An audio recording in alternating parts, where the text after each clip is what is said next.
ఈరోజు మన వాక్య ధ్యానాంశము జీవాహారము. అందుకు యేసు వారితో ఇట్లనెను, జీవాహారము నేనే. నా యొద్దకు వచ్చువాడు ఏమాత్రము ఆకలిగొనడు. నా యందు విశ్వాసముంచువాడు ఎప్పుడును దప్పిగొనడు. యోహాను సువార్త 6వ అధ్యాయము 35వ వచనం చూస్తే వాక్యం మనకి అర్థమవుతుంది. జీవాహారాన్ని నేనే. నా యొద్దకు వచ్చేవాడు ఏమాత్రమును ఆకలిగొనడు. నా యందు విశ్వాసముంచువాడు ఎప్పుడు. మానవ జీవితంలో బలహీనలమవుతూ ఉంటాం.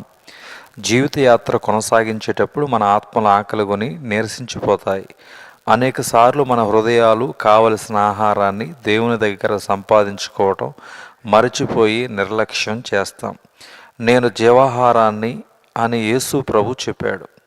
ఈ ఆహారాన్ని ఎవడు భుజిస్తాడో వాడు నిరంతరం జీవిస్తాడు. జీవాహారం అంటే జీవించే ఆహారం, జీవాన్నిచ్చే ఆహారం. వేదాల్లో కూడా దేవదూతలు తినే తిండి అని, అమర్చమైన ఆహారమని, అమృతమని కొన్ని ప్రస్తావించబడుతూ ఉన్నాయి. ఇవన్నీ మానవుల్లో ఉన్న మహాతృష్ణకు, ఆకలికి సూచనలు. ఇలాంటి మానవ తృష్ణను, తీరని దాహాన్ని గురించి ప్రభు మాట్లాడుతున్నాడు. నేను లోకానికి వెలుగును, నేను జీవాహారాన్ని, నేను మంచి గొర్రెల కాపరిని, నేనే మార్గమును సత్యమును, నేనే పునరుద్ధానమును జీవమును, నేనే ఆదియు అంతమునని చెప్పిన యేసు స్వామి నేను జీవాహారాన్ని చెప్తూ ఉన్నాడు. ఈ పోలికలు యేసు ప్రభువుకు ఆయన భక్తులకు ఉండవలసిన అన్యోన్య రాగం, నిత్య సంబంధం, ఎడతగిన ఐక్యత కనబడుతూ ఉన్నాయి. యేసు ప్రభు దగ్గర విశ్వాసులకు దొరికే ఎడతగిన బలం ఈ పోలికలో స్పష్టమవుతూ ఉంది. ఈ సందేశాన్ని వింటూ ఉన్న మనమంతా ఒక్క క్షణం ఆగి ఇప్పుడే ఈ సంగతి ఆలోచిద్దాం. మనం జీవాహారాన్ని సంపాదించామా? యేసుక్రీస్తు ఆయన ఇచ్చే బలాన్ని అనుదినం పొందామా? ఈ రోజుల్లో ప్రజలకు తీరుబడి ఉండడం లేదు.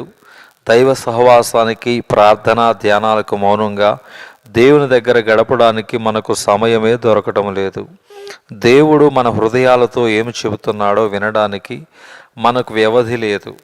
మన హృదయాలలో కలిగే తొందర, ఆందోళన చల్లారి నెమ్మది కలగాలంటే ఆయనే మన హృదయాలలో ప్రవేశించాలి. ఈ పని యేసు ప్రభువే చేయగలడు. ఆయనే మన ఆత్మల ఆకలిని తీర్చగలడు. నేనే జీవాహారాన్ని, ఈ ఆహారాన్ని తినేవాడు ఎన్నటికీ ఆకలి కొనడని కూడా యేసు ప్రభు అన్నాడు. మీరు ఏది తిన్నా మరలా ఆకలి అవుతుంది అని ఆయన చెప్పాడు.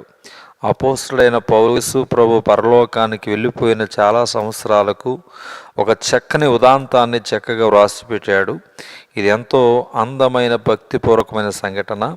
ఆయన తను అప్పగింపబడిన రాత్రి రొట్టెను తీసుకుని దాన్ని విరిచి తన శిష్యులకిచ్చి, ఇది పుచ్చుకుని తినండి, ఇది మీ కొరకీయబడుతున్న నా శరీరం అని చెప్పాడు. అలాగే భోజనం అయిన తర్వాత ఆయన పాత్రను తీసుకుని దాన్ని వారికిచ్చి, దీనిలోనిది మీ అందరూ త్రాగండి, ఇది మీ పాపక్షమాపణ కొరకు చెందింపబడుచున్న నా రక్తం వలన క్రొత్త ఒడంబడిక అన్నాడు. క్రీస్తు జీవితంలో చివరి రాత్రి శిష్యులంతా దుఃఖముతో ఉన్నారు. ఎవరు ఎక్కువగా మాట్లాడటం లేదు. యేసు ప్రభు ఆయన శిష్యులు పస్కా పండుగను ఆచరించడానికి యెరూషలేము వచ్చారు. మేడగదిలో బస దొరికింది. పస్కా విందుకు అంతా కూర్చున్నారు. అంతా నిశ్శబ్దంగా ఉంది. ఇశ్రాయేలుకు ఆచారమైన పస్కా విందు చేదు మూలికలతోనూ పొంగని రొట్టెలతోనూ ఆరగించడానికి వారు సిద్ధంగా ఉన్నారు. యేసు ప్రభు తన పై మీద వస్త్రం తీసి అవతల పెట్టి, తువాలు తీసి నడుముకు కట్టుకుని గిన్నెతో నీళ్లు పుచ్చుకొని శిష్యులందరి పాదాలు వరుసగా కడిగారు. ఎంత విధేయత, ఎంత గొప్ప మాదిరి, ఎంత గొప్ప గంభీరమైన సూచన! నేను మీకు చేసినట్టే మీరును ఒకరికొకరు ఇలా పరిచర్య చేయండి అని చెప్పాడు. ఇది అయిన తర్వాత ఆయన రొట్టె విరిచి, ఇది నా శరీరం, దాన్ని భుజించండి అని పాత్రలోని ద్రాక్షారసాన్ని దీవించి, ఇది నా రక్తం, దీన్ని పానం చేయండి అని ఆయన అన్నాడు.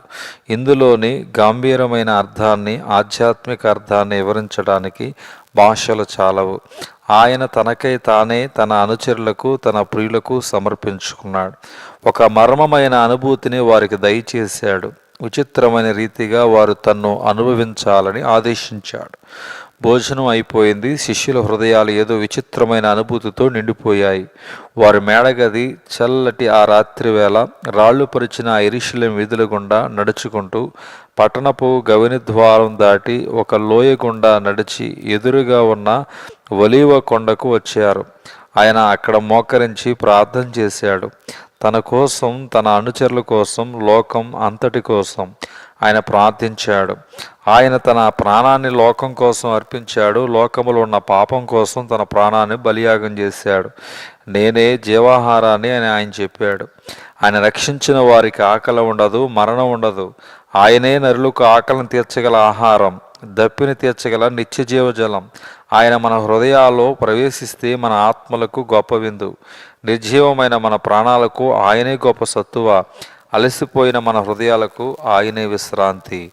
దేవుడు ఈ కొద్ది మాటలు దేవుడు మన వెనుకల్లో భద్రం చేయునుగాక. ఆమేన్.